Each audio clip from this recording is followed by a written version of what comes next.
Thanks for all coming. I come here from Chicago, as you heard, and taking Erin's law state to state to require age-appropriate sexual abuse curriculum taught in the schools to children. So the same way we teach kids tornado drills, bus drills, fire drills, here in Alaska, earthquake drills.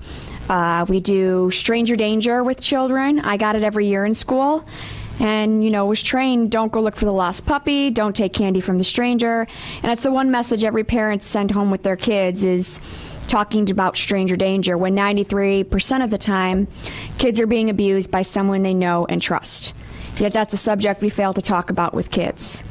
We'll put all these other important issues outside of academics, including the DARE program. We teach kids the 8 ways to say no to drugs, but where are the 8 ways on how to get away and how to tell today? We don't talk about those things with kids. So I made it my life mission after graduating with my master's in social work to put a face and voice on this silent epidemic and get Erin's law passed in every state. I started with my home state of Illinois, and what it basically does is require preschool to 12th grade, age-appropriate curriculum on safe touch, unsafe touch, safe secrets, unsafe secrets. Basically explaining to kids, the areas that are covered by your swimsuit, nobody ever touches you there. If somebody does, you report it to an adult. Helping them create a safe list of adults that they can turn to if they're being abused.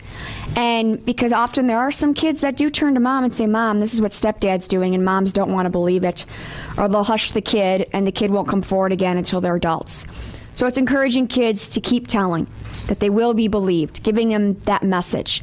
Because as a young child in my own life, from 6 to 8, I was abused by a neighbor up the street.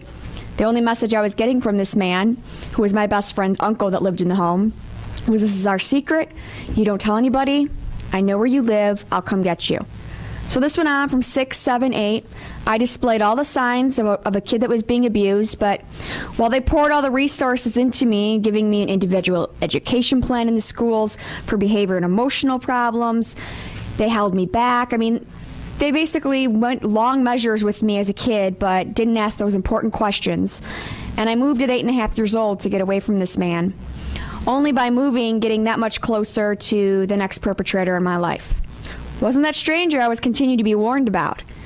It was this time now a family member. And this family member repeatedly told me, just like this other man, that this is our secret. No one will believe you, that I would destroy our family if I told anyone. It was my word against his. And I was continuing told this, pretty much brainwashed to believe no one would believe me, my word against his. So that abuse went on from ages 11, 12, 13.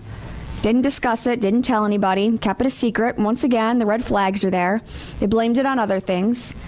What finally gave me a voice at age 13 wasn't that educator, wasn't that outside program coming in to teach me on safe touch and unsafe touch, safe secrets, unsafe secrets. It was finding out, as we know with these perpetrators, they have more than one victim. It was finding out that this man was also abusing my little sister. She came to me and we both disclosed. She gave me the courage knowing that there's 2 against 1, someone has to believe us. And from there, we broke our silence, and obviously it destroyed our family. When it's in the family, it pretty much divides a family, which it did, but I made it my mission to, as I said, give kids the voice I didn't have as a kid. Give kids the power to, if they're being abused that very first time at that overnight like I was as a kid, to know you go and speak up and tell a safe, trusted adult instead of being quiet about it and enduring it for 6.5 years the way I did as a kid. The law currently has been passed now, as you heard, in 12 states. I've traveled to almost every single one of those state capitals, testifying to legislators on this bill. Last week I was in Connecticut. The week before that it was Tennessee, and Tennessee just passed it yesterday. The week before that it was Kentucky. 3 weeks before that it was Kansas. And I'm headed next month to Ohio, California, Rhode Island, and possibly Louisiana if I can fit it in my schedules. And as I said, it's been passed in 12 states, and it's also currently being heard and voted on this year in 26 more states. And so it's my mission to get this passed in every state. That's the goal behind it, because kids are not just being abused in my home state of Illinois, they're being abused in every state.